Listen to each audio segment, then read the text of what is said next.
Howdy, this is Jim Rutt, and this is The Jim Rutt Show.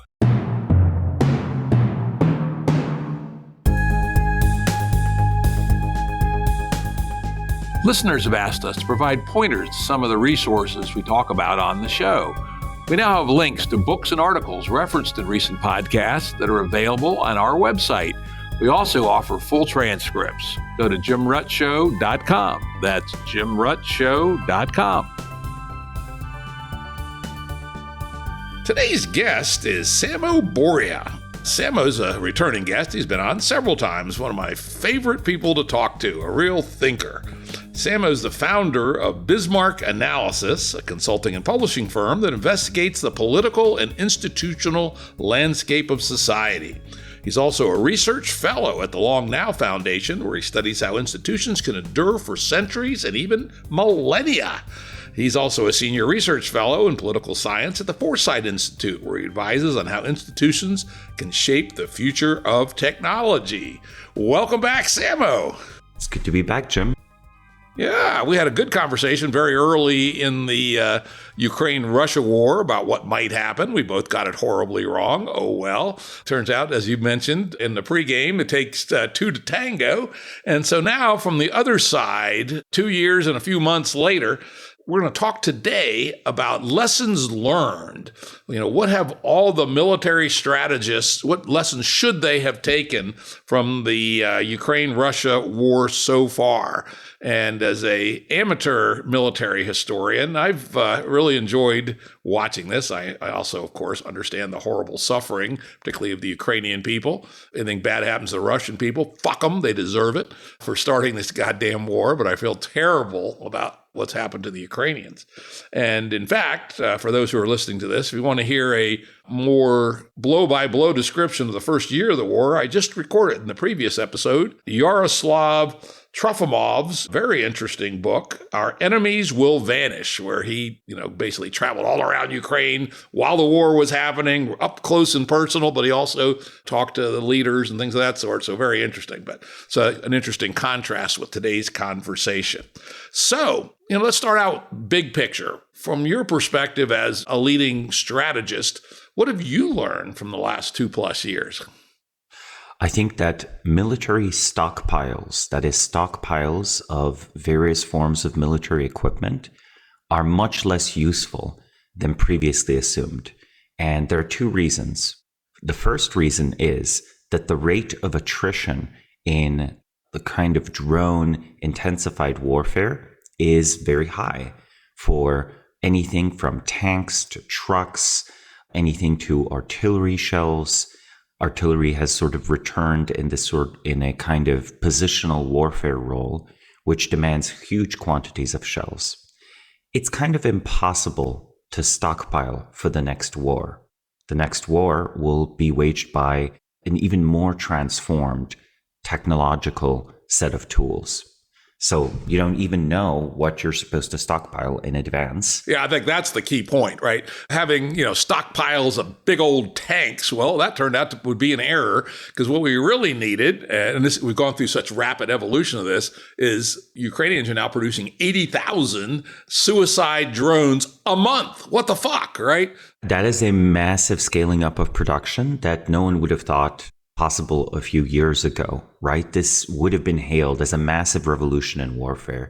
And if anything, right now, I think decision makers around the world are downplaying it, right? I think they are underselling what a transformation of warfare this is, probably because almost in all countries, be it Russia, be it China, but also be it the United States, no one wants to tell their buddies at big old military corp that is doing business with the government that their whole product line is obsolete. And that probably if we were thinking truly in national security, we wouldn't be doing business with you at all. We wouldn't be buying these obsolete products, but we still are, right? We put out functional-based RFPs for 90 days, right? And then you'd have 90 days to deliver, and we'd cycle fast. Because I think that's one of the, to your point about stockpile, the curve is now so steep on the cutting edge that being able to envision what you need 2 years from now is getting well nigh impossible. I'm going to throw out another thought for you. I'd love to get your reaction to it. I think a big eye-opener for me, at least, and I presume for the Russians as well,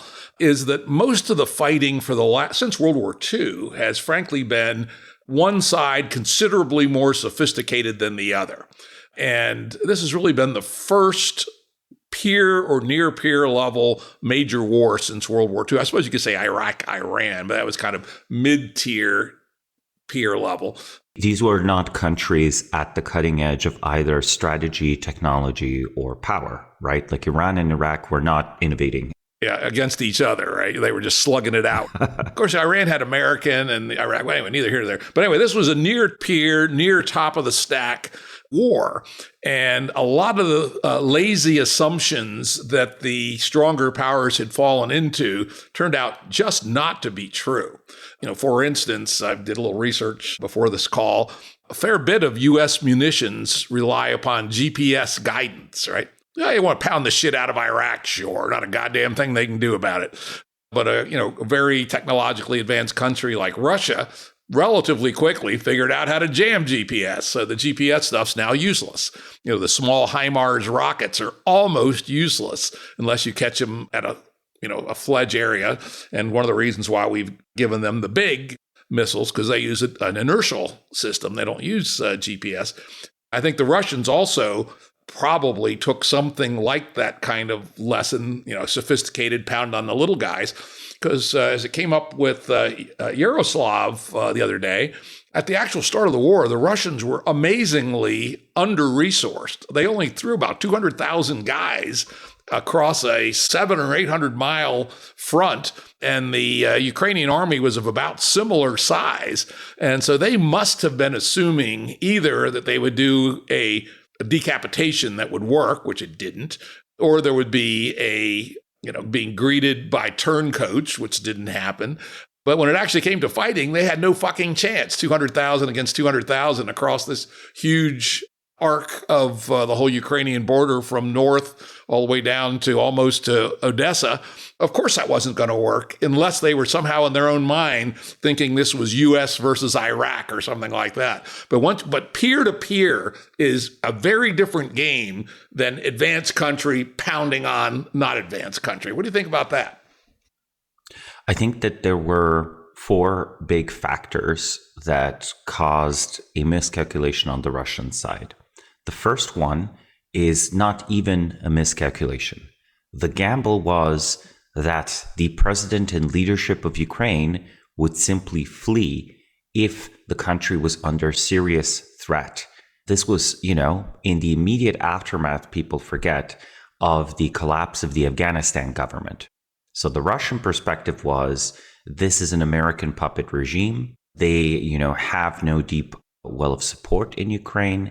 They know it. As soon as they start losing territory, they're not going to know how much we've committed. They're not going to know if it's 200,000 or if we're going to go into a total war. And, the president will just flee the country. And, that is, in a way, a gamble that's turned out to not be Zelensky. But this kind of thing has happened in the post-Soviet space, right? Presidents have fled countries with unrest or with war and have usually lost power. And whatever government replaces them after, well, it wouldn't surrender to the Russians, but it might actually become a Russian client state again. So I think they actually came in with a goal perhaps similar to that of the United States entering Iraq. I don't think the US didn't intend to annex Iraq. It just intended to install a friendly government, which Americans would say was a democracy. That failed ultimately, even if it was a military success. And I think Russia was aiming for something similar. Now, the next factor that I think is relevant is that they greatly overestimated mobile warfare, which I think everyone did. Everyone thought that if you can wage a 20th century war with tanks, surely you can do it on the plains of Ukraine. That terrain saw some of the biggest tank warfare ever. And it might actually be the biggest tank warfare ever. There might never be a tank battle greater than those that occurred in the 20th century. That might just be an obsolete vehicle. Yeah, the famous Battle of Kursk. Exactly. Yeah, Kursk was like the most amazing, complicated, gigantic. I mean, there were more tanks in that battle than I think exist on Earth today, right? It was like 18,000 tanks, something crazy like that, in one battle. That kind of fighting is only possible on the wide open plains of Ukraine, right? Even in World War II, you would never see a battle like that in like the hills of and mountains of Italy, right? You wouldn't see a battle like that in the Netherlands and so on. So the terrain seemed as favorable as it possibly could be for tank warfare. And I think they greatly overestimated how well this would work. And just as a reminder, in the very early stages of the war, the Russians did occupy a lot of territory that the Ukrainians retook. But for the first few weeks, when it was armored warfare, they did surprisingly well, even though the forces were matched, right? And that was a big mistake. Historically, the forces have to be much greater on the attacking side, even when technology had not changed, when tank warfare was in its prime. We should acknowledge that, there are significant parts of Ukraine that remain occupied because of that initial phase of mobile warfare that has given way to this technological transformation that reverts it to something like a positional warfare. Right. Yeah, before you go on to your other 2 points, let me make a very key point here. And this is a big wave of history that has happened again and again, is the switch between offensive dominance and defensive dominance. And it's often driven by technology and sometimes by surprisingly modest technology. For instance, the classic example was the period between the Napoleonic War and the U.S. Civil War. In the Napoleonic War, basically smoothbore muskets that were only effective out to about 75 yards. It turns out when you do the math, a frontal assault will work more often than not if you have berserker soldiers like Napoleon had. And so he won a lot of battles on frontal assaults or oblique assaults that were sort of frontal between Napoleon and the Civil War. And it's worth noting that all the generals on both sides, most of them were educated at West Point, and they were educated on the works of Jomini. It was a Swiss strategist, not Clausewitz. Clausewitz wasn't translated into English until later, as it turns out. But Jomini, like Clausewitz, based his strategies and his calculations on Napoleon. And so these guys were all taught that under this situation, a frontal attack would more or less work. Well, between the Napoleonic era and the Civil War, the Minet ball was invented, which is a new kind of bullet for muskets that has a little wedge in the back that expands the flange that allows it to dig into rifling.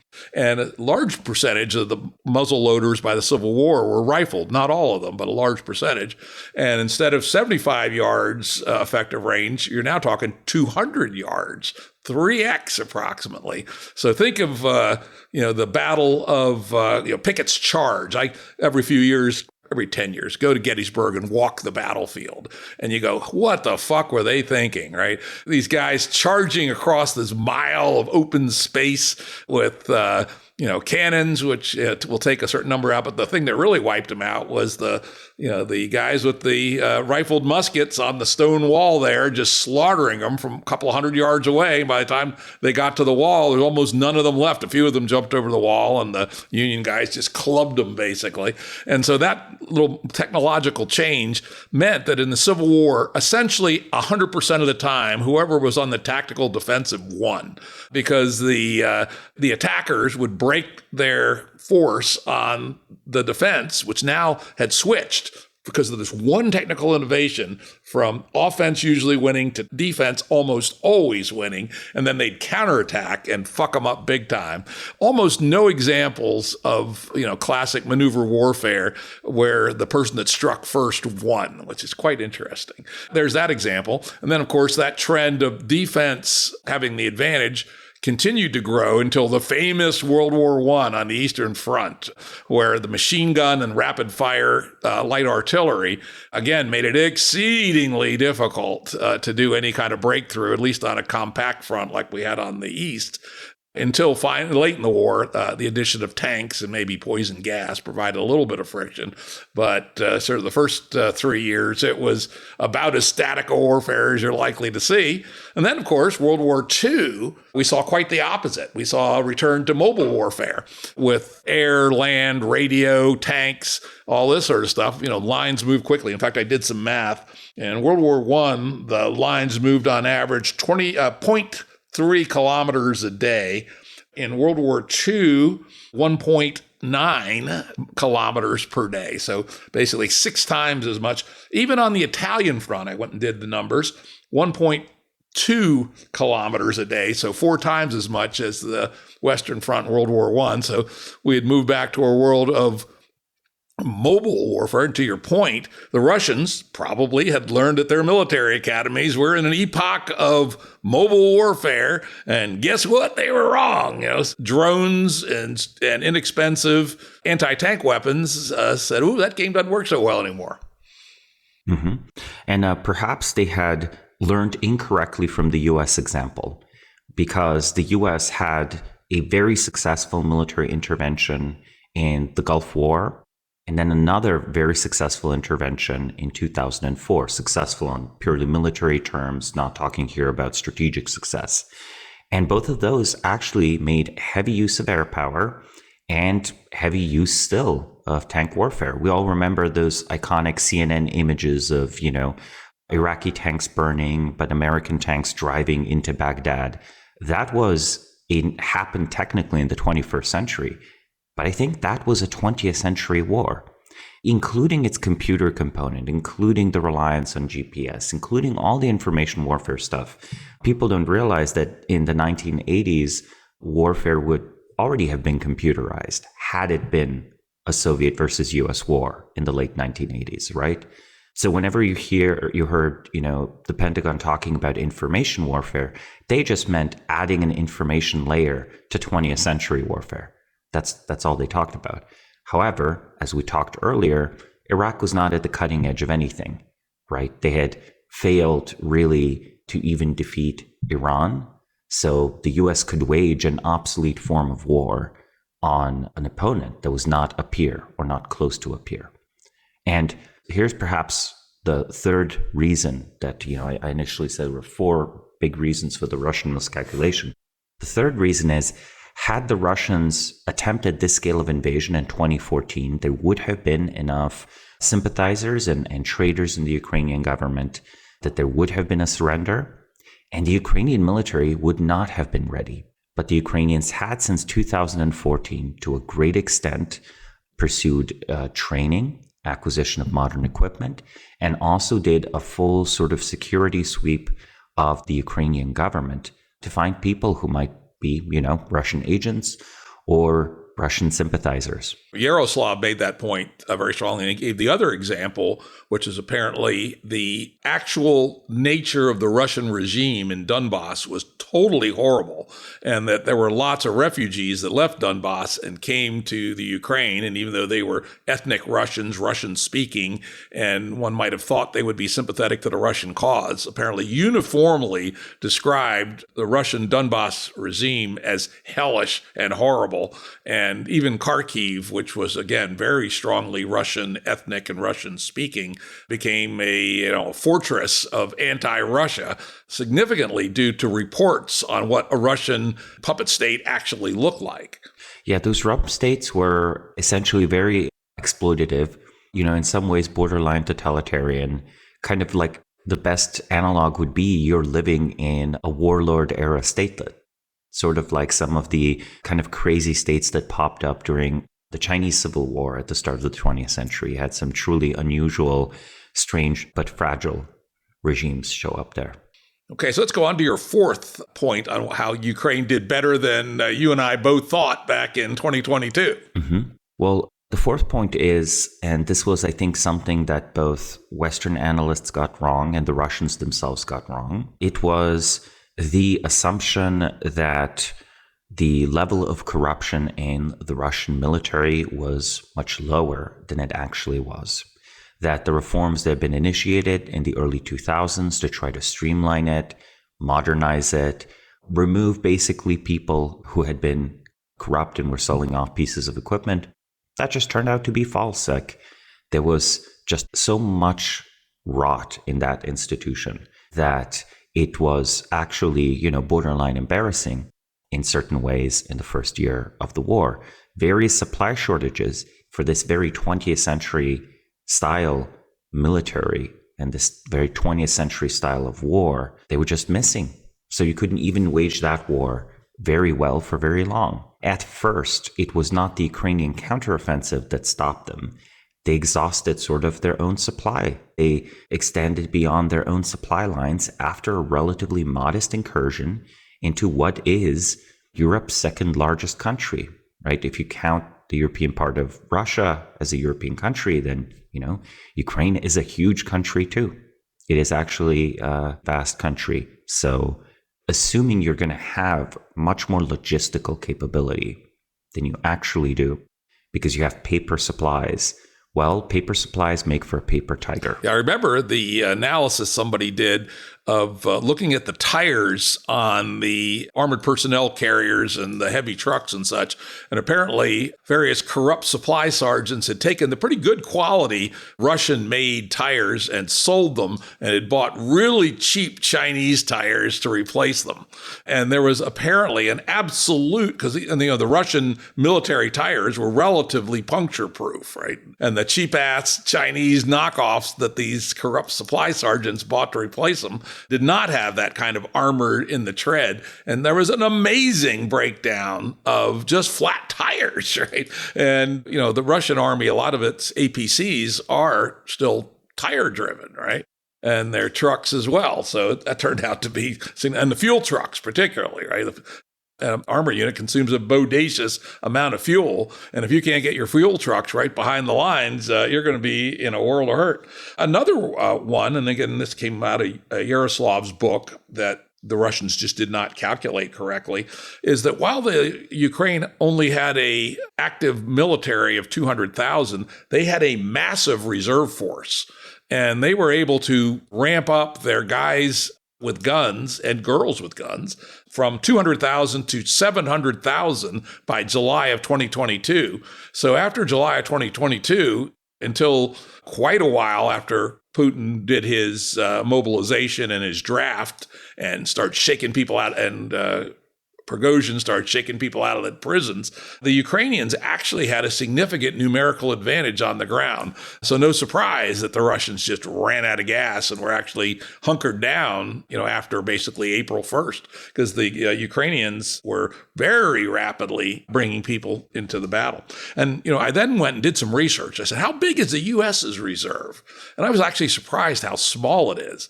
As according to Perplexity, at least, which is usually, I cross-checked it a little bit, but the U.S. Army Reserve is about 180,000 people. The Marine Corps Reserve is bigger proportionally. It's 100K. And the Air Force Reserve is only 70K. So across the whole bunch of them, the U.S. Reserve Force is smaller than the Ukrainian Reserve Force. Not in proportionate, but in absolute numbers, even though the U.S. is 7-8 times the population of Ukraine. And so that suggests to me that one of the lessons that I learned from this is that having ready reserves that you can deploy within a couple of months may turn out to be really important in peer-to-peer warfare in the future. And the U.S. may be well under-reserved. Well, part of the aspect of the Ukraine war is that for Ukraine to succeed at defense, it had to engage in a total war and a war of mobilization. And the Russians expected him to not be capable of it. It is an interesting question whether the US could mobilize and prepare a larger reserve if necessary, right? Could you prepare a larger reserve and could you activate it? There's an argument that there are moves in the United States today to increase the size of the reserve and to prepare for the possibility of carrying out a draft. I don't know if you've heard of the recent legislation. Yep. Just read it a couple of days ago, and this time they're going to include the ladies, right? And they're also proposing to make no draft registration required, make it automatic, which they could easily do today. When we should be thinking about that, if we have to fight a peer-to-peer extended multi-year war, because there's the other change. Most of the wars, again, the Iran-Iraq thing was a bit of an anomaly, but most of the wars since World War II have been pretty short in time duration, right? Even Gulf War I, where Iraq still, at least at the material level, had a fairly substantial military. We whacked their ass in 4 days. Jesus Christ, right? The various Middle Eastern, Israel versus the Arab wars, went a few days, a couple of weeks max, right? Until this most recent snafu. So we may also everybody may have lost focus on the fact that peer-to-peer wars could go on for years, as they did in World War I, World War II, Korea, having reserves and stacks of reserves, having a ready reserve and then having an inactive reserve that maybe it might take you 6 months to get those guys up. But, having that deeper stack of reserves may actually be indispensable in fighting a, years-long peer-to-peer war. Part of the change that I have observed in strategic thinking around the world is precisely around the role of conscription. There was actually an argument in the 1990s and early 2000s that because of the profoundly professionalized nature of war, because of, how complex some of this equipment is, a draft's not actually very useful. But of course, Ukraine could not have sustained its defense without having the capability to institute a wide draft. So there are a bunch of places that had mandatory military service that abolished it in the 90s and early 2000s, right? Like, usually men, but, perhaps like in the US example, in some countries such as Israel, women too, would have to have some military training and go through it, when they reached age, because the assumption was that they might be drafted. And because people thought that this would be small professional militaries, this kind of wide military training for your population was seen as not necessary. So the result of this is, I think that there will be more mandatory service around the world. And especially in Europe, we might see many of the countries that abolished mandatory military service in the early 2000s bring it back. But also in places like Asia, I think decision makers in small states such as Singapore, Taiwan, maybe South Korea might extend the services that they require of their citizens. And new countries in Asia might pick it up as well. Yeah, of course, the U.S. abolished its draft in the 70s and has managed to run a relatively substantial, pure professional military since. And we've had amazingly good quality. But that then comes to the question, in long-term peer-to-peer, what's the relationship between quality and quantity? If you're kicking ass on Iraq, quality wins every time. If you're involved in a slugfest with the Russians or or even worse, the Chinese, probably both are important. And of course, the Western Europeans have taken this to an extreme. People like the UK and France have only a few 300 tanks, I think, each, some remarkably small number. They're good tanks. They're probably as good or better than our tanks, but they don't have very many of them.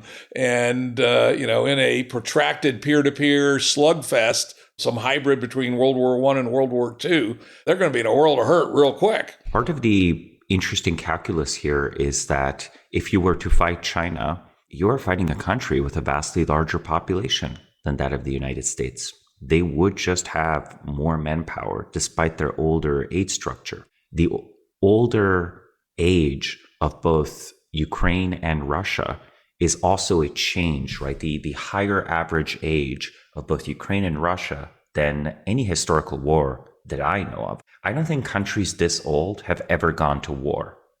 I think that's worth considering. That's very interesting. Both are extremely old countries. And you see it on the news, right? You see these, 55-year-old fat guys sitting there running the artillery for the Ukrainians. And we know the math on the other side is almost identical, so they probably have the same. These are both countries that have an average age of 40.5 for Ukraine and in Russia, 40.7 years, right? Consider that. That's the average age. And the mean, right? The mean That might add interesting nuance to the data to think about. But on the most fundamental level, this might be the first war where more 40-year-olds are dying than 18-year-olds, where 50-year-olds might be dying, right? And you see the truck drivers, right? They have like deep lines on their faces. And, life can be hard, and especially was hard in the 1990s, but these are clearly 50-year-old men driving supply trucks and 40-year-old men and 30-year-old men trying to run away from drones as drones, chase them on the battlefield. And this is both sides, right? Because they're both countries in deep demographic decline, both Russia and Ukraine. And they're not unique in this regard in the modern world. They're not unique in Europe. They're not unique in Asia. And the United States will likely have a much higher age, average age, mean age, and median age for every single decade for the next 50 or 60 years, because US fertility has now converged to, let's say, a good Western European fertility of 1.6 kids per woman, a TFR of 1.6. That's a good European fertility is not a good absolute fertility. That leads to a very old society in 1 or 2 generations. And then, of course, we have, truly disastrous examples like South Korea, where it's 0.7, right? Talk about a going out of business curve. I don't know how the hell they're going to be able to maintain their military, but they're going to have to be thinking. If South Korea has a fertility of 0.7 and North Korea has a fertility, let's say they're lying about their official numbers of 1.8, let's say it's just 1.3, that actually still gives North Korea an advantage. Over the long haul, for sure. In the long haul advantage, right? Both of them go to 0 eventually, but one would go to 0 decades or centuries earlier. So I had a very interesting podcast with Robin Hansen about this not too long ago, and we both were aware of the interesting anomaly that if you project current curves, which of course is a horrible error, but let's say you project current curves out 300 years, you end up with a world where a quarter of the population is Hasidic Jews, a quarter of the population is Amish, and the other half of the population is everybody else. More profound demographic transformations have happened in the history of the world, right? Consider farmers versus hunter-gatherers, right? That was a massive inversion. Or the Mongols, right? At least in a big region. It wasn't the whole world, but a big area. 30-40% of people in Central Asia are directly descended from Genghis Khan himself, which is quite an impressive statistic, right? Again, if we think peer-to-peer, long-term slugfest, numbers are going to matter. And if you think against China, you say, okay, where can we get men? India, right? India is bigger than China now. And they said all along has a still young population. Very young population. Now, they don't have a very good military tradition there, but they have a, pretty decent military. And if we thought of a multi-year slugfest, getting the Indians to attack from the south might be a really clever move to, suck up and attrit the Chinese. I think that any sort of war the U.S. might have with China would necessarily be a coalition, right? It would have to be the US plus several countries, just from a purely logistical standpoint, right? You need the Japanese islands, you need the Philippines to even start thinking of waging war on the Chinese coast. The complication with India, though, of course, is that the terrain in the Tibetan Plateau is a natural boundary. It's, likely that Indian troops would, if the Indians were to fight, they would probably be fighting not actually directly on their border, but in Southeast Asia or perhaps in Central Asia, if a country such as Turkmenistan or Kazakhstan sided against China. Again, these are contested regions of the world. There's an argument to be made that in Central Asia, actually, it's Chinese, Russian, and American influence that contest. There are many U.S. military bases in Central Asia, a legacy of the War on Terror period, and many of these countries try to look to the United States for security because they do not want to be client states of either Russia or China. At the same time, they appreciate Chinese economic opportunities, so they are becoming economically more dependent on China. And this is sort of the tricky thing that all is true of all of these countries, not just of these poor, low population density countries in Central Asia, It is true of large, populous East Asian nations such as Japan. If you think the US economy is codependent with China's economy, look at Japan, look at Taiwan. Taiwan and China fighting would be disastrous for the Taiwanese economy, even if no factory is blown up. Because all of the assets on the books of Taiwanese corporations that are in mainland China, poof, they go in smoke, right? They've been nationalized or redistributed to Chinese companies. Let's now switch. So I think we had a very interesting conversation about a lot of cool things. But one of the ones that's been the biggest wick up and change is drones and how we think about drones of all sorts, from small to big. When the war started, it was the Ukrainians had these, the big Turkish drones, which were pretty cool, right? They fired missiles, etc. But they were expensive, they were slow, and the Russians eventually figured out how to counter them. What has happened since then? And what lessons do you take about this amazingly rapid evolution in this whole new category? I think part of the observation is that you can currently build a militarily useful drone from off-the-shelf electronics components. You can just take basically civilian cameras, civilian engines, and slap an explosive on them. And if you have a secure line of communication, which is somewhat tricky, so that does require specialization, you can pilot them fairly effectively. And you're starting to see that there's a vast difference in skill between drone pilots. So it's starting to become apparent that drone pilots' skill matters, and they are getting to experience combat over and over and over again. There's an interesting way in which, of course, troops historically have always learned from war, but you suffered a significant risk of death every time you entered combat. With virtual reality goggles and drones as sort of your piloted vehicles, you can have thousands of hours of combat flight experience and almost no chance that you yourself will die, meaning that you can have some very, very skilled people. I think we're going to see a little bit, this is always very tentative prediction-wise because the technology might change and AI might just very quickly obsolete human pilots of these drones. But let's assume they don't. I think the dynamic will be very similar to snipers, where, if snipers survive, they can become extremely skilled at their trade. And you have these truly astounding kill ratios where you have like a sniper that, during World War II might kill 100 people or 200 or 500 people, right? 500 soldiers. I would not be surprised at all if we start hearing about crack Ukrainian drone pilots, or eventually Russian ones, who keep getting better and better.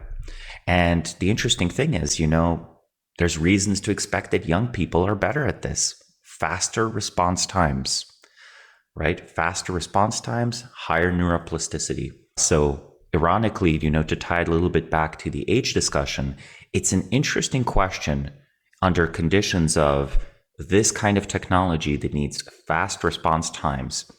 Maybe the optimal thing is to have your infantry be guys in their 30s and 40s, and your drone pilots be all the guys in their 20s. So that's kind of funny. Or 17. Yeah, or 17. 17-year-olds, right? Yeah, exactly. They could still be in their mother's basements. What the fuck, right? It's not the mom's basement. It's the military's basement, right? It's the bunker. Yeah, just, they're easy to keep happy. Just give them a pizza now and then, right? And they can go for it. That's actually a very interesting insight, that the age profile may actually become relevant at the cutting edge of drone pilotry, assuming there still is drone pilotry. At the moment, there still is. When I look at this, step back a little bit and look at this amazing change in drone warfare in one war in 2 years, what it reminds me of is the evolution of aviation during World War I. In the beginning, basically it was just for reconnaissance, right? And then guys started dropping mortar bombs over the side, basically. And then, they got to be effective enough that the other side said, well, we need something to chase those guys away. So kind of the rudimentary Sopwith camels and stuff, anti-bomber planes came out. And then, the Spads and the Fokkers came out to be anti-bomber planes. And then you got the very rapid evolution of fighter aircraft. And it went, choo, choo, choo, choo, choo. And then you got the synchronized machine gun that could shoot through the propeller, And basically, aviation was still not much more advanced than the Wright brothers in 1914. By 1918, zoom, huge change in the pressurization of that industry. And the same, going on with drones, obviously with a different trajectory. And one of the things that, again, maybe some people thought about, but I don't think was in anybody's plans. Everyone was still building these big drones, the Reapers and all that sort of stuff. But the real cutting edge is now the suicide drones, as I mentioned earlier. Ukraine is aiming to, I don't think they're quite there yet, but they're getting close, to make 80,000 of those suckers a month. I mean, that's just amazing. If they could actually trade one per Russian soldier, the Russian army would be out of business in about 2 months. But the war is so complicated, you can't even get a one drone to one soldier kill ratio, but you can certainly, been reading more and more reports on how both the people and the material, the instant they start to move, the surveillance drones see them, and then the suicide drones swarm them. This is really a qualitative change in how light infantry and armor combat is likely to play out here in this next round. Partially, the transformation of this war is a military transformation, but it is also perhaps becoming an industrial transformation.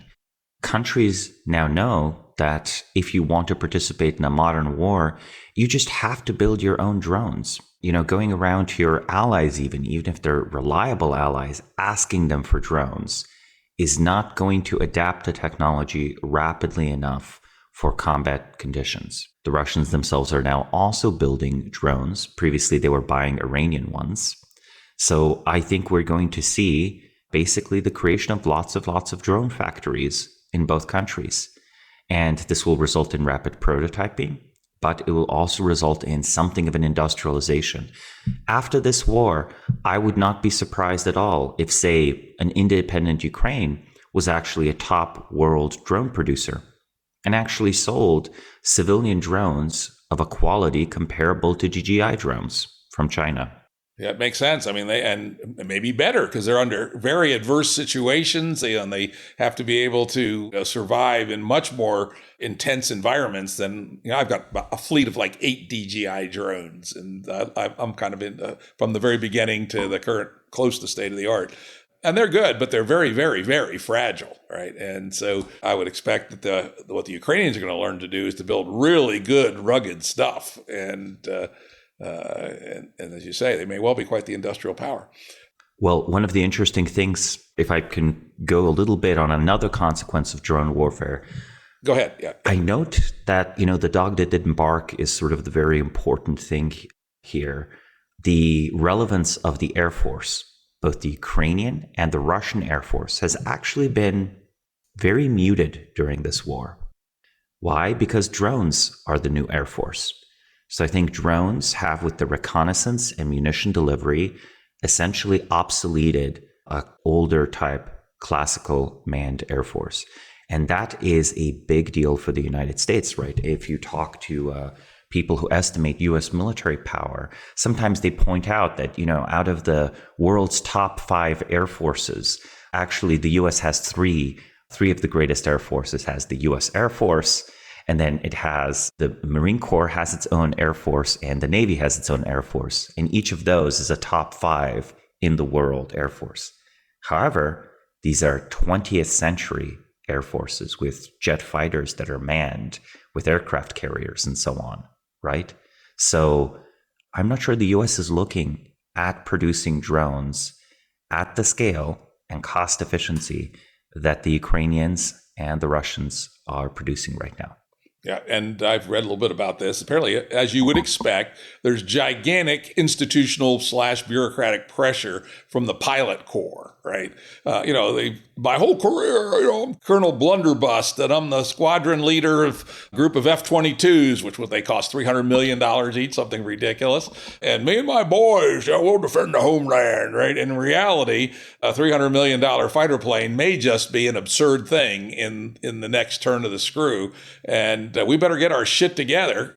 on this, because certainly the Chinese are also watching all this stuff as well, because they can just tell people what to do a little bit better than we can.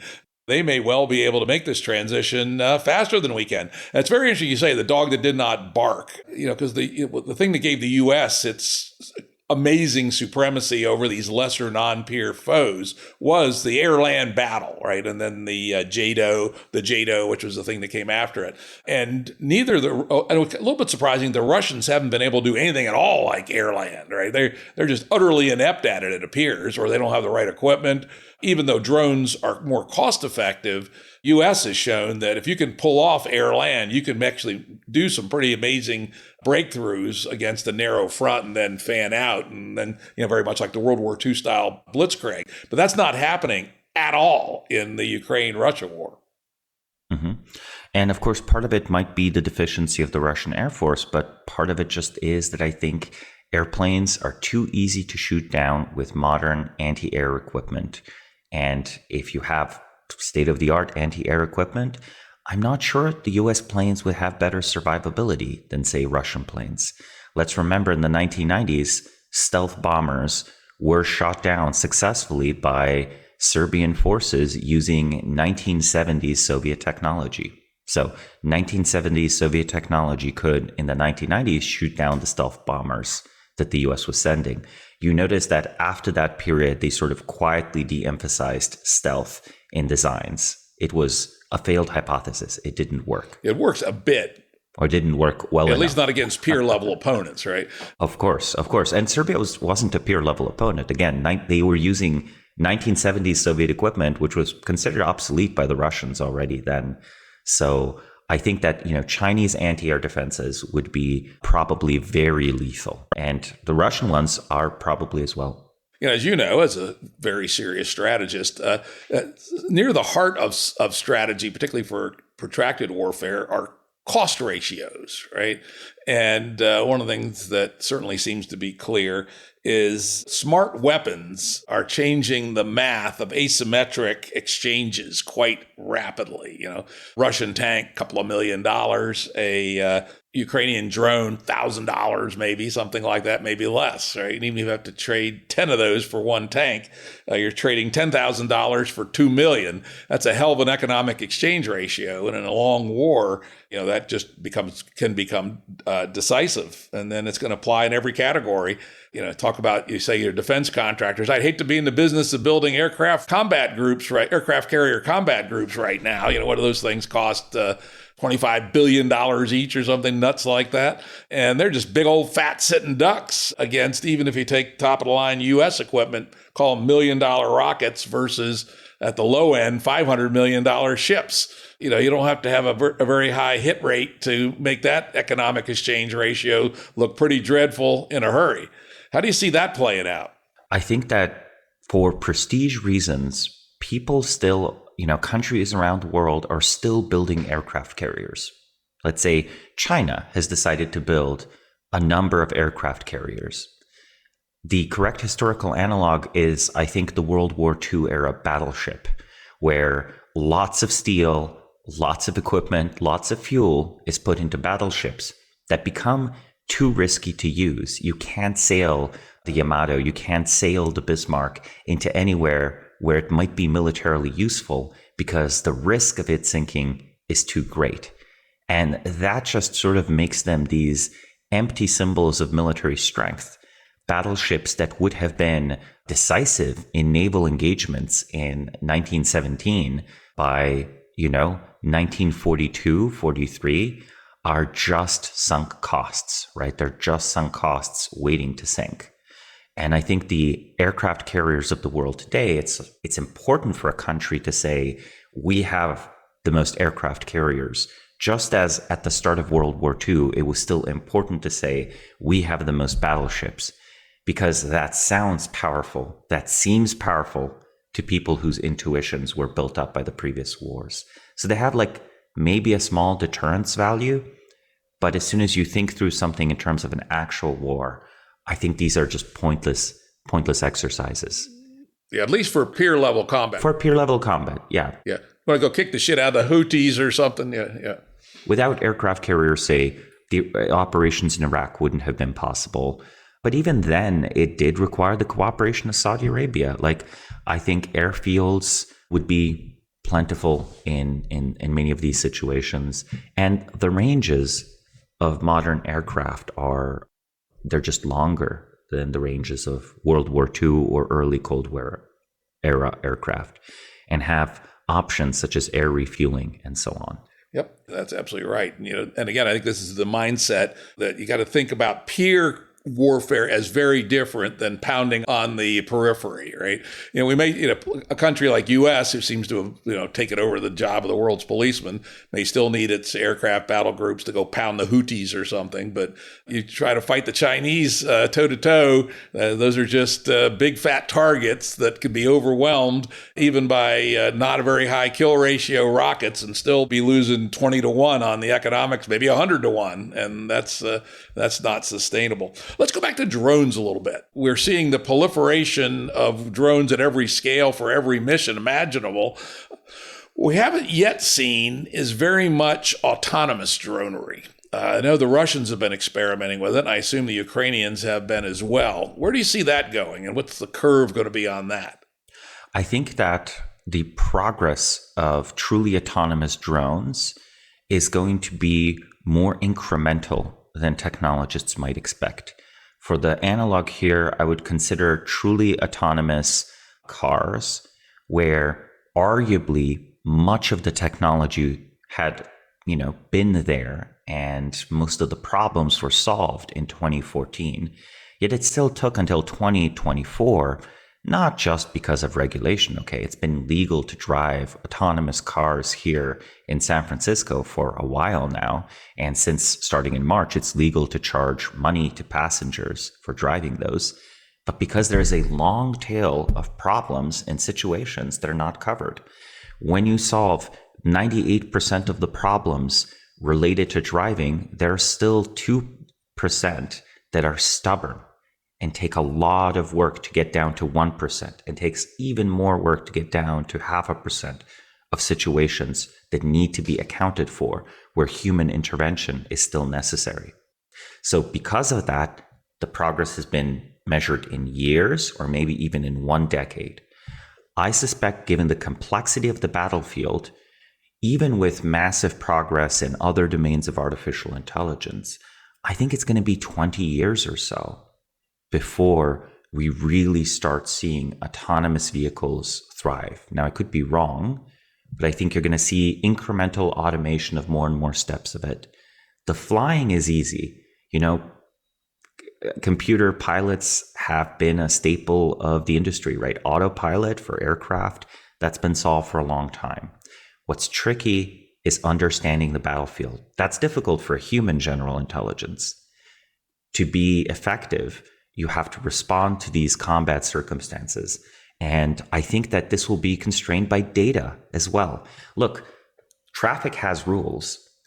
Sure, there's some rules in war, right? There are such things as war crimes. But really, most of the reality of how war is waged changes war to war to war, which makes you can't really train on a huge data set. Like, there's not going to be 1 billion samples of the same drone versus drone flight. There might be 1 billion data points for a pedestrian crosses the sidewalk, okay? But a pedestrian goes off the sidewalk in a place where there's no crossing, crosses it. You can train a machine on that. You can train a machine learning algorithm on that much better.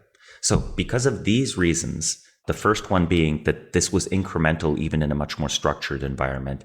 And the second one, the data sets are actually going to be tiny for actual combat encounters to train actual combat situations. And the data sets will keep changing as the warfare changes. Because of that, I think human pilots will stay with us for a longer time to come. But it's going to be remotely piloted, right? They're not going to be in the vehicle itself. They might not even be in the tank itself very soon. Wheeled drones work just fine. I think we might actually see a return in mobile warfare when we see the first, autonomous tanks roll on the battlefield. That might be a plausible future for the tank. I wonder if the other forcing function, though, might actually force autonomous quicker than you think, which is there's also been a back and forth, very rapid evolution of electronic countermeasures, right? Attacking the communications links. We talked about earlier, the U.S., when it's pounding on little guys, can use GPS weapons. The Ruskies have now pretty much taken GPS out of the equation as useful for most situations. And as this ECM, electronic countermeasures, arms race continues, I would argue that the premium attached with truly autonomous goes up very rapidly. And so if I were both the Russians and the Ukrainians, and by the way, the Americans and the Chinese, I would be spending like crazy to get good enough full autonomous for suicide drones.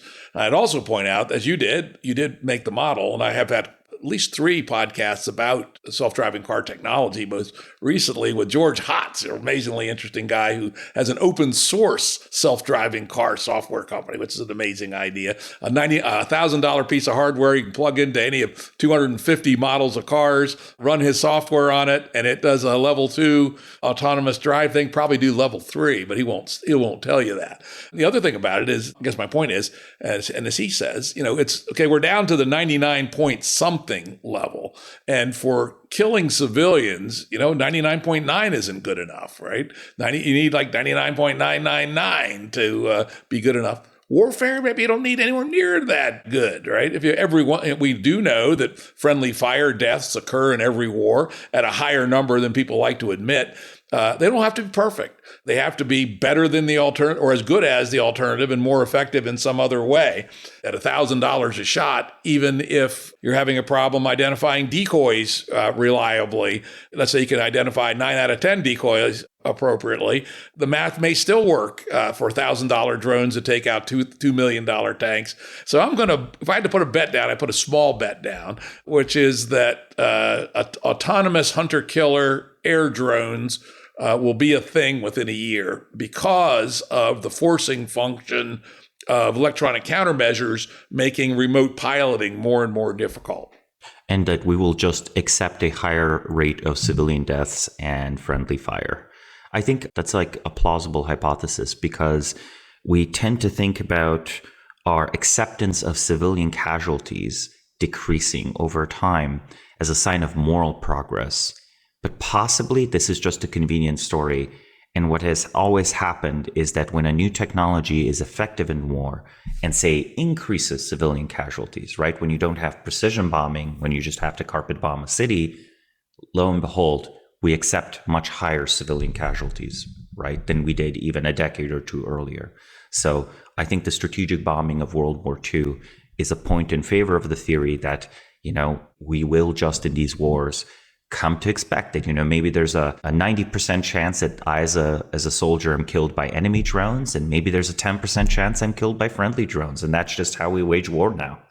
And then you kind of hide from both the enemy drones and the allied drones. Yep, exactly. Yeah, to your point about World War II, the change of expectations, as I mentioned earlier, I studied the U.S. Civil War fairly carefully.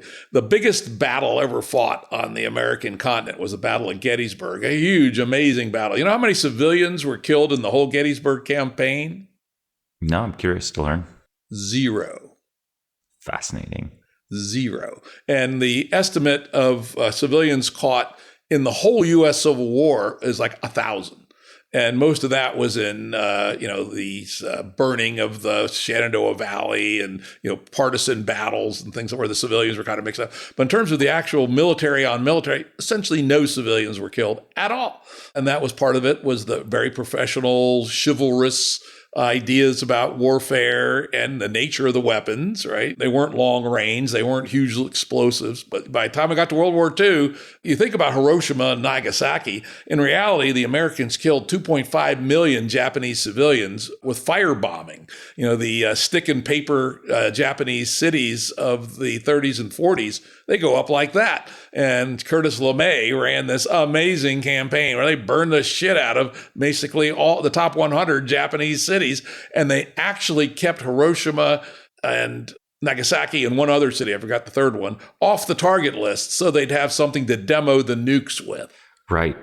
And it's fascinating that the perspective, Curtis LeMay's own perspective was that, had he lost the war, he'd probably be tried for war crimes. Right? That's a quote by him. Yeah, he should have. I mean, by the traditional measure, and Dresden, that's certainly a war crime, right? But on the other hand, fighting Nazis, fuck them, right? We'll do what we got to do, and that's just the way things go. So I think, to your point, that we may just reevaluate as things work. So now let's switch to the ground. As I understand it, the Russians have done a small amount of drone, not quite tanks yet, but like scout vehicles, delivery vehicles. ATVs with machine guns on them, things like that. And they really haven't worked out so well yet. But what are your thoughts on that? Are there some fundamentally more difficult things about ground warfare, or are we just on an exponential curve, but we're further behind on it? I think there are some additional difficulties in ground warfare, but I have to note that many of the flying drones are essentially participating in something as complex as ground warfare, right? When you have like a soldier running behind cover to hide from a drone that's chasing it, and the drones try to chase it and avoid getting shot by the soldiers and then collide with the soldiers, killing them. That is as information complex as ground warfare. So there are at least some drones that are flying drones that are encountering comparable complexity. Now, with regard to ground warfare, I think it's partially also the case that the capability is currently provided by human soldiers, so it just takes longer for bureaucracies to decide to use an autonomous ground vehicle than just put a guy in a Jeep. There's no guy you can put into a drone, right? So it's the question of, do we develop a totally new capability, or do we leave that capability only to the enemy? Most militaries will decide to develop that new capability. But then when you compare the pluses and minuses of a human in a piloted vehicle versus an autonomous vehicle, then you're like, oh, well, maybe this is not worth the cost. Actually, our survival rates are fine. We can, in von Braun's words, right? The human brain is a supercomputer that you can produce with unskilled labor. Exactly. But we are now an older world. So perhaps actually it doesn't even make sense to have 50-year-old truck drivers be blown up. Why? Like here in SF, I can hop into a Waymo and it drives me to the other side of town. Surely that Waymo could deliver ammunition to the other side of town just fine if San Francisco was in some sort of civil war, right? They'd be probably a street you'd have to manually mark on its map as, okay, this is clear. This is our green zone. The military ammo delivery Waymo can drive in the green zone, but not the enemy combat zone. Maybe you do something like that, but the technology is there. And note, Russia does have companies like Yandex that just make solid test vehicles that have fulfilled the same sort of autonomous driving function.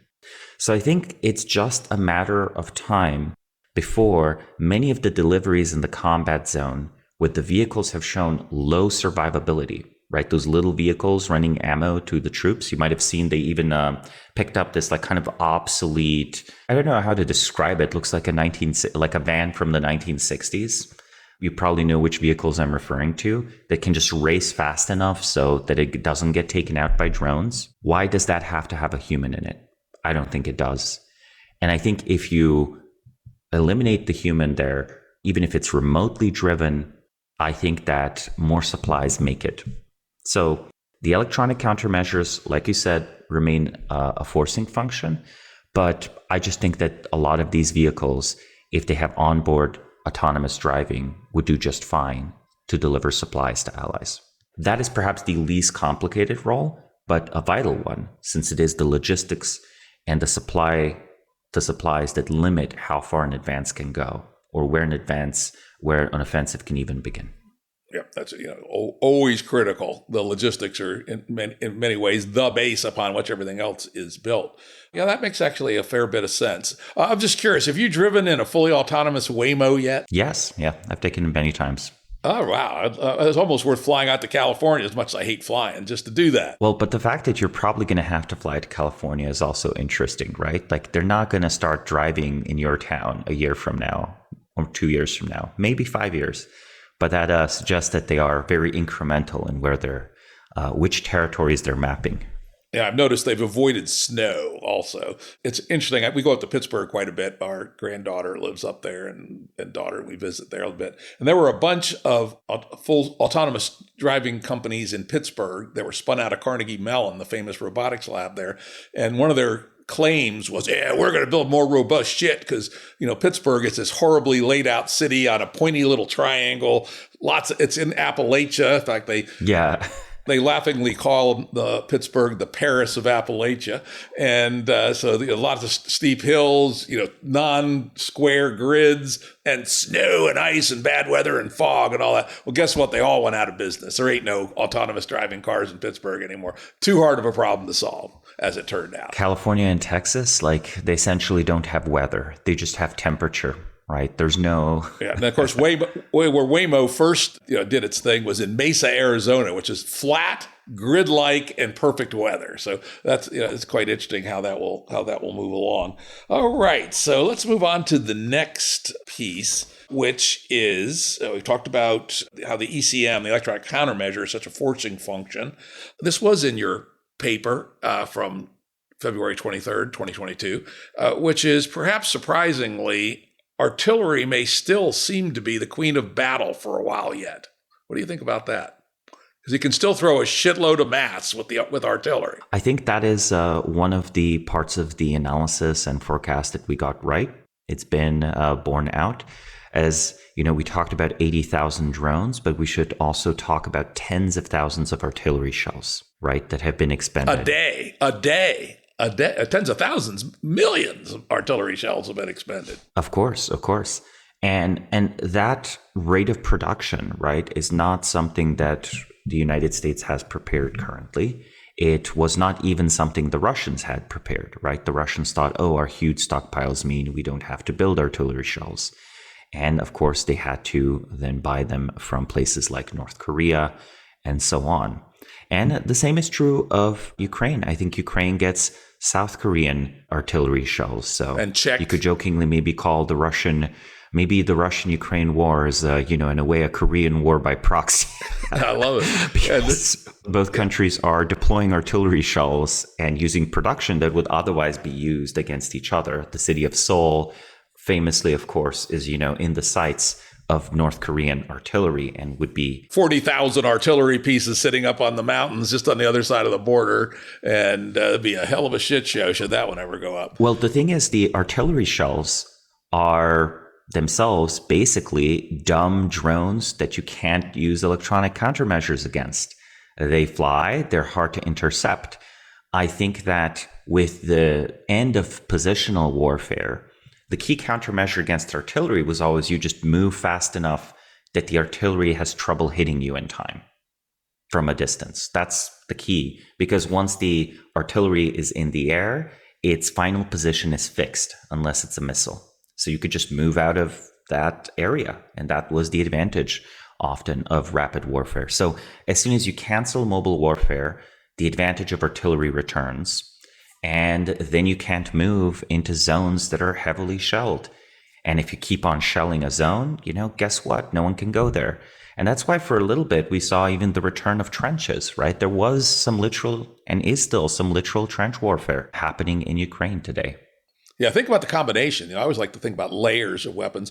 If you have the $1,000 suicide drone attacking anything that moves, it means it's difficult to use maneuver. And now everybody's pinned down. That makes artillery more effective again, right? That's quite interesting, the two together. Also, there is a direct synergy sometimes where a surveillance drone can update live the targeting of artillery pieces. And that's a pairing both the Russians and Ukrainians use. Yeah, hugely important. And in fact, that was one of the big advantages the Ukrainians got to first in the very early days of the war. They were able to call in their artillery. Well, I guess one last thing on artillery, and again, this gets to logistics.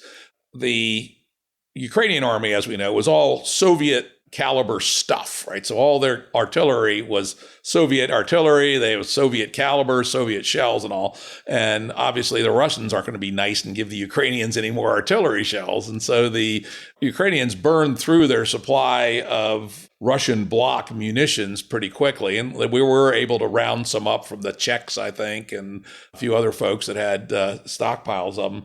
But one of the key things, as it turned out, was just barely in time, probably, the U.S. started supplying a fairly large amount, and the French and the Brits and the Poles, I think. NATO caliber artillery. So there are now thousands of NATO caliber artillery pieces, but we're draining the hell out of our stockpiles very, very rapidly. Because again, this peer level extended warfare was not something that was in our planning horizon. And if I had to say, one of the stupidest things I've seen so far in the US is, why didn't we appoint a George Marshall to ramp up our artillery shell production and other basic supplies that we know we're going to need? Now, this is a little known fact, but to at least kids today, is Roosevelt appointed George Marshall in 1939, 38, I think, actually, to begin getting America ready for war.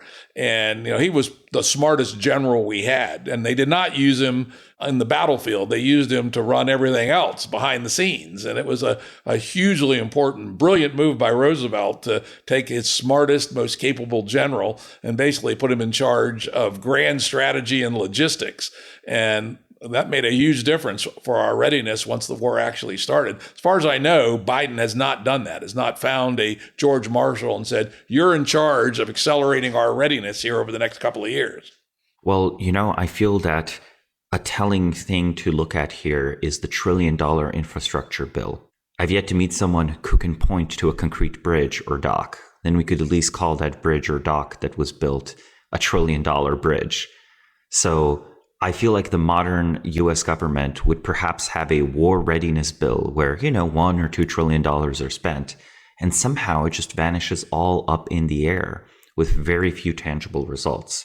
The core problem has been that it is politically always more useful to spend money under pretext and basically hand it to your political allies than it is to achieve a deliverable. And with regard to peer conflict and long war, the war between Ukraine and Russia is already a war of production. It's a question of who builds more artillery shells, who builds more artillery pieces, who builds more drones. And sure, there are coalitions at play, but this is really no longer a globalized economy, right? Putin can only go to so many countries asking them for their artillery shells and drones before he's run out of diplomatic options or given up too much. Some have to be produced in Russia. And Ukraine can only rely on its allies to some extent, because the allies will always give, their own demands for how and under which conditions will they give weaponry. Sure, the allies could be more generous, but at the end of the day, Ukraine has to assemble its own drones. And I think that the United States will have to, in any prolonged war, assemble most of its own weapons. The problem is, the US has given away its industrial base. Yeah, that's a very scary thing that we have done that.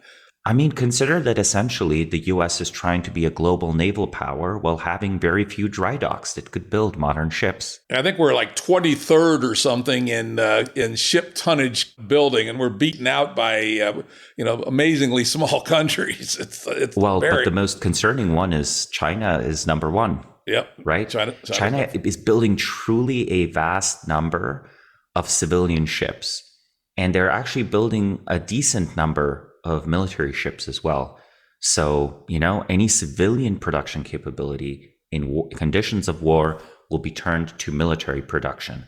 And perhaps, the quality will be lower, but quantity has a quality of its own. Yeah, that's what we talked about earlier, that especially if we talk about peer-to-peer war over a period of time, quantity is going to matter again. And it's not going to be, a small, very elite professional force kicking ass on third world countries, right? That's a very different thing. And if we don't get that in our head, we're going to be fucked. All right, so let's hear in our last 10 minutes or so, take what we've learned and think about the other potential hotspot, which is the Straits of Taiwan. What do you think, what's been learned in this war and the thinking around this war that's going to inform everything about the Straits of Taiwan situation? Well, 4 factors. One is countries that might side with China in such a conflict now know that sanctions only matter if both China and the US sanction you. If you are only sanctioned by the US and its allies but are not sanctioned by China, your economy won't be happy, but it will survive just fine. That was demonstrated by this war and applies directly to the Taiwan Strait crisis because there are some governments that sort of try to balance the US and China, and there are governments that might consider, for example, staying out of the conflict or even joining the Chinese side. The second factor that I think is important is that it's been demonstrated that an untested military cannot be relied on. So the Chinese will probably get themselves into some smaller conflict where they can deploy an expeditionary force, probably towards some kind of naval objective, before they go for Taiwan. Or at least if they're smart, they would do that. Because again, a paper tiger that is not valuable in a war. Do we expect that the corruption problems in the PLA are going to be easier or less severe than they are in the Russian military? No, not at all, right? The Russian military actually had stress tests for small military expeditions to places like Syria and things like the Georgian War.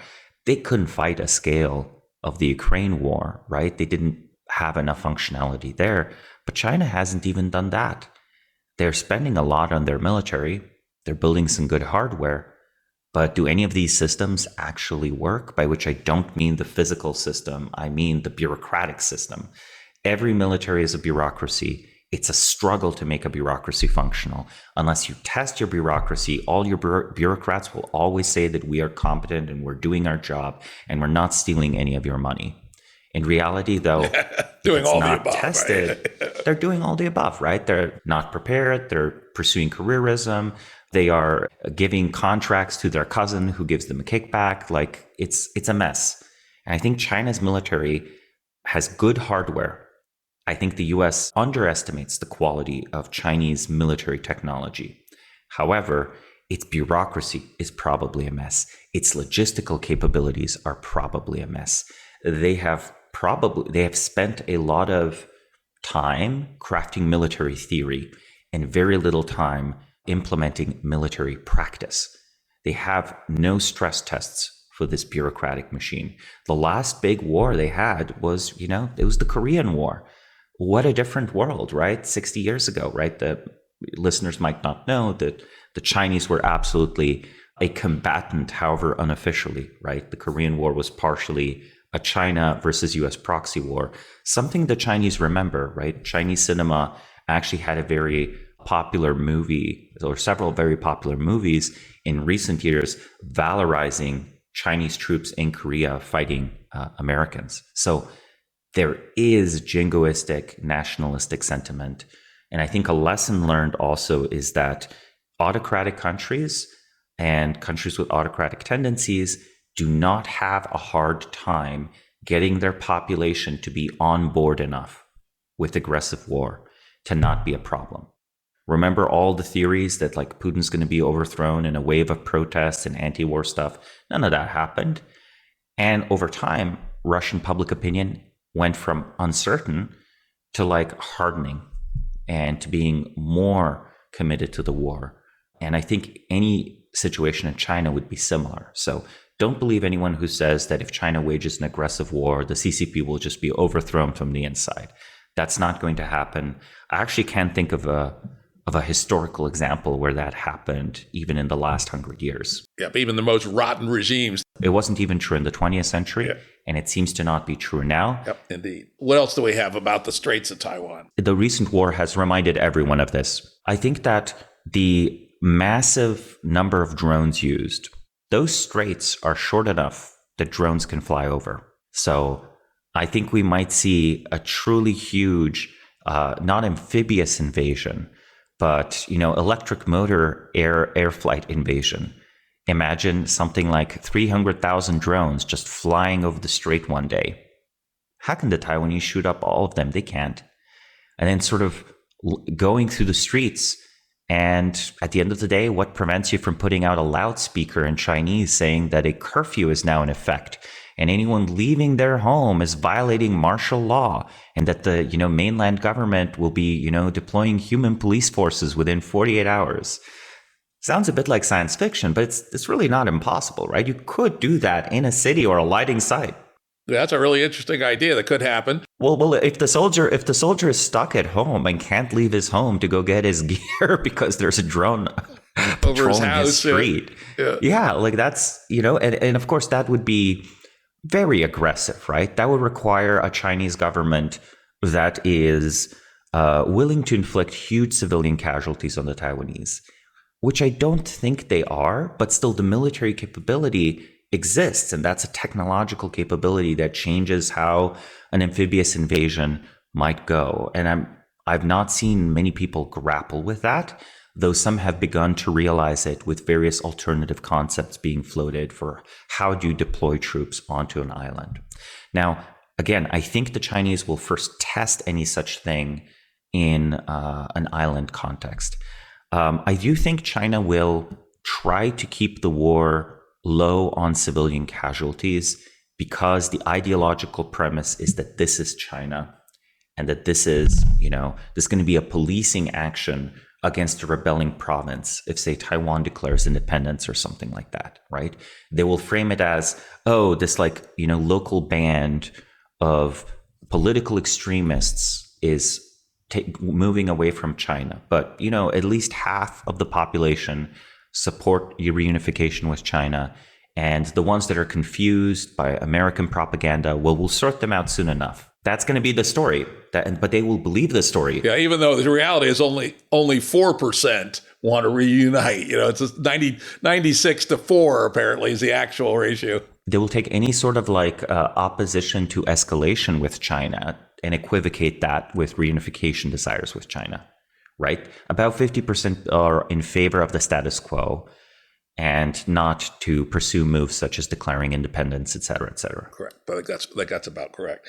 Yeah, that is an interesting idea, this drone thing. Although I'm going to kick back on that, which is there's an interesting exchange ratio thing here.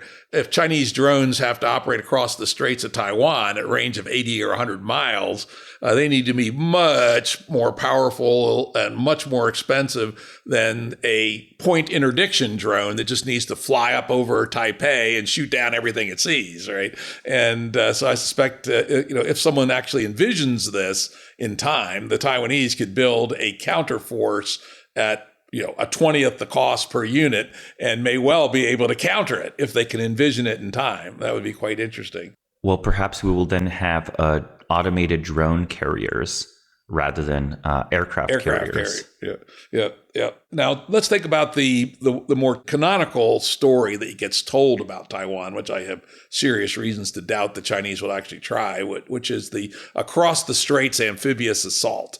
What do you think we've learned about from Ukraine that puts light on that scenario? I think there's been a relative lack of amphibious warfare in the Ukraine war, even though on paper there is a case for it, right? Crimea is essentially an island. And there was discussion that the Ukrainians might attempt operations to take Crimea back even before all of the other territory is liberated. That ended up not happening, and the Russians did not end up using that much amphibious operations either. Nothing near Odessa, et cetera, et cetera. It seems to me that the defensive being favored in this war at a macro level goes against the Chinese attempting an invasion. I think they've learned that the technology favors the defensive, and that's just another multiplier on an already difficult operation, right? It's much easier to drive tanks across a border than it is to land them on the shore of an island. And all of the problems encountered in Ukraine are multiplied if attempted over the strait. Yeah, and I think the other point that there hasn't been any amphibious operations of consequence beyond Snake Island, a few little things like that, is the fact that smart weapons, precision, inexpensive, asymmetric exchange has allowed Ukraine to drive the Russian Navy out of the eastern half of the Black Sea, right? They don't even have a Navy. They got a couple of rowboats or something, right? Homemade knockoffs of the Harpoon called the Neptune were enough to sink the biggest ship in the Russian Navy, at least in the Black Sea Fleet. And now they've had to redeploy out of Sevastopol over farther to the east because even Ukraine's relatively small stock of anti-ship missiles make it untenable to have anything that floats anywhere near. And if I were China, I'd say, fuck the idea of trying to come across the straits. I ran the numbers. Let me see if I can find them here. For less than 1% of Taiwan's GDP, they could build 2,000 Harpoon equivalents per year. And you run that for a couple of years. And I even came up with a homemade strategy. Let's deploy them out to people's garages and backyards, and we'll use audio signaling with big sirens to say when you should fire which salvo of these missiles, right? And I looked into the Harpoon, and it does not use GPS. It uses radar and inertial guidance and some other things, and so it should not be easily jammed. And if Taiwanese fired 10 salvos of 500 harpoons each at an attacking fleet, there'd be nothing left. They'd all go to the bottom probably before they got halfway across the straits. Well, interesting thing here, however, is autonomous submersible vehicles. That's the other thing. The Taiwanese could do that too. Very inexpensive. But on the other hand, the Chinese could also deploy many autonomous submersible vehicles to surround, interdict, and possibly blockade the island. Yeah, I do, because that's the next scenario, which is, a lot of people now have looked across Taiwan and what they've learned from Ukraine. Remember, people were thinking that was the scenario 3 years ago. But now after watching the situation in Ukraine, I think big learning, that would be really, really, really, really dangerous for China to do. And now it's the interdiction strategies. But then you go, okay, the initial flavor of that was the Chinese Navy would do it. Well, wait a minute. The same analysis about aircraft carriers applies to the Chinese Navy trying to interdict Taiwan. We just fall back, lob missiles at them, sink their fleet. And of course, the other one that's, it's a traditional benefit of the U.S. is we've got our 45 attack subs, right? Once we got the attack subs to Taiwan, game over for the Chinese surface Navy that's a long distance away from their shore where they can use mines and support aircraft. The strategy of using submarines to, say, choke off an island's supplies did not work during World War II because convoys and because there were not enough submarines to do it. However, I think autonomous submersibles might just be able to do it.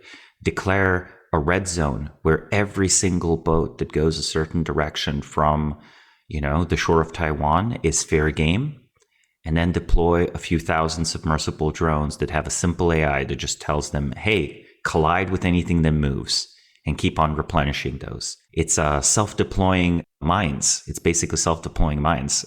Yeah, attack mines that could attack, right? Yeah, attack mines, yeah. But then, of course, there'll be an arms race. Not that hard to build something to counter those. And you see anything under the surface of the water, attack it, right? And so we'd have another arms race. So that's interesting.